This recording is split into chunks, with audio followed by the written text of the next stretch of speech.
जरा सोचिए, अगर आप किसी धार्मिक प्रैक्टिस को नहीं करते तो आपको जेल भेज दिया जाए। जी हाँ, ऐसा ही हो रहा है मलेशिया के एक राज्य में, जहां सरकार ने नया कानून पास किया है। जुमे की नमाज ने पढ़ना अब सिर्फ धार्मिक मामला नहीं बल्कि एक कानूनी अपराध बन गया है और सजा सीधे जेल या भारी भरकम जुर्माना। जी हाँ, मलेशिया के तेलंगाना राज्य ने हाल ही में एक नया कानून लागू किया है। अगर कोई मुस्लिम पुरुष बिना वैध कारण जुमे की नमाज छोड़ देता है, उसे 2 साल तक की जेल या लगभग 62,000 रुपये का जुर्माना या फिर दोनों सजाएं दी जा सकती है। ये फैसला मलेशिया की इस्लामिक पार्टी PAS द्वारा लिया गया है। इससे पहले भी मलेशिया में जुमे की नमाज छोड़ने को लेकर एक कानून मौजूद था।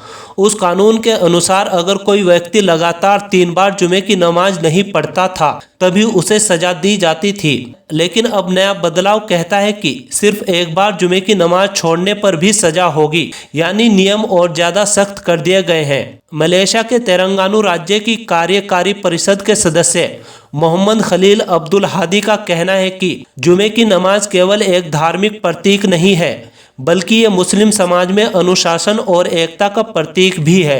यानी सरकार का तर्क है कि ये कानून समाज को जोड़ने और अनुशासन में रखने के लिए जरूरी है। ये कानून सिर्फ मुस्लिम पुरुषों पर लागू होगा क्योंकि इस्लामिक परंपरा में जुमे की नमाज उनके लिए फर्ज मानी जाती है।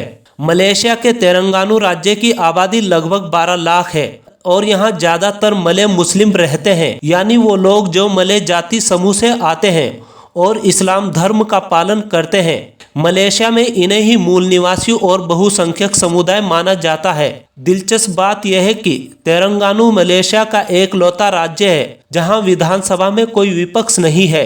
2022 के चुनाव में सभी 32 सीटें वहां की PAS पार्टी ने जीती थी, यानी कि पूरा राज्य एक ही पार्टी के कंट्रोल में है। अब सवाल यह उठता है कि क्या सरकार को लोगों की धार्मिक प्रैक्टिस को फोर्स करना चाहिए?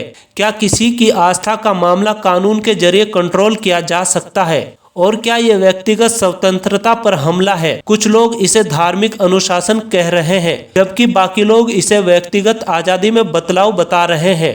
तो साफ है कि मलेशिया का यह नया कानून अब एक बड़ी बहस का मुद्दा बन चुका है। आने वाले समय में ये देखना दिलचस्प होगा कि लोग इसे सपोर्ट करते हैं या इसके खिलाफ आवाज उठाते हैं।